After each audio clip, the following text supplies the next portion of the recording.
Halo teman-teman, kali ini saya akan share resiko terberat GalPay di Tunaiku terbaru 2024. Nah, video kali ini saya buat khusus buat teman-teman yang sekarang sudah melakukan GalPay atau gagal bayar di aplikasi Tunaiku. Nah, kita tahu aplikasi Tunaiku adalah aplikasi pinjaman online yang sudah legal, bersertifikasi OJK. Jadi akan ada konsekuensi-konsekuensi atau resiko-resiko yang akan kita tanggung jika kita sudah melakukan gagal bayar di pinjaman online ini. Nah, yang pertama nih, untuk bunga dan denda itu pasti akan ada ya teman. Ini sudah dikonfirmasi untuk bunga dan dendanya ini 0,1% dan mengacu pada peraturan OJK per Januari 2024 yang mengatur tentang bunga denda yang sudah diturunkan dari yang kemarin 0,3% turun jadi 0,1%. Jadi kita bisa lebih lega tentang ini ya teman. Jadi teman bisa kalkulasi saja besarnya hutang teman-teman itu dikali 0,1%, itu ketemunya bunga harian. Jika teman-teman tidak bayar 1 hari, 2 hari, 3 hari itu bisa dapat yang namanya bunga dan denda. Nah, itu yang pertama ya teman. Untuk yang kedua, jelas akan ada penagihan debt collector dari aplikasi Tunaiku.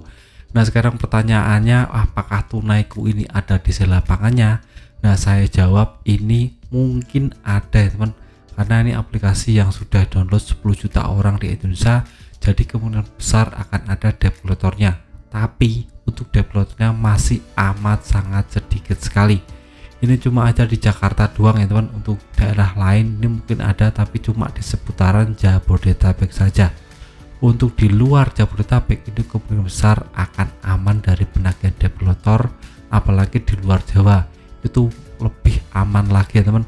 Karena Tunaiku adalah aplikasi yang sedang berkembang, jadi tidak semasif atau tidak seagresif Akulaku maupun Kredivo yang sudah malang melintang di dunia pinjaman online. Jadi untuk debt collectornya terkonfirmasi amat sangat sedikit sekali. Jadi teman-teman bisa sedikit lebih lega nih kalau pinjam di aplikasi Tunaiku karena debt collectornya masih amat sangat sedikit sekali. Nah, terus yang terakhir, resiko terburuknya menurut saya adalah teman-teman datanya akan kena slik OJK. Nah, ini banyak sekali pertanyaan, apakah Tunaiku melaporkan slik OJK atau tidak. Nah, menurut saya ini akan lapor ya teman, jika pinjaman online teman-teman atau GalPay teman-teman lebih dari 3 juta mungkin akan dilaporkan.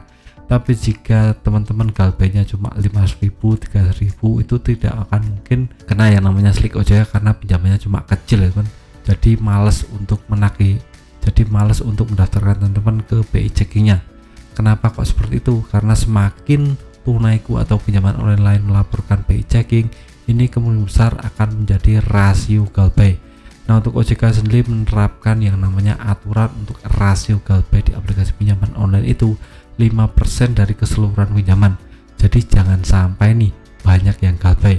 Nah, ini bisa menjadi angin segar buat teman-teman. Semakin banyak teman-teman GalPay, maka semakin besar kemungkinan aplikasi itu akan terkena masalah dengan OJK karena tingkat rasio GalPay meningkat dan mungkin akan ada teguran dari OJK ke aplikasi tersebut. Nah, kita lihat ke depannya apakah Tunaiku masih bisa bertahan atau tidak, karena mungkin banyak sekali orang yang sudah GalPay di aplikasi Tunaiku dan kalau tidak dihentikan maka bisa-bisa Tunaiku akan bangkrut dengan sendirinya.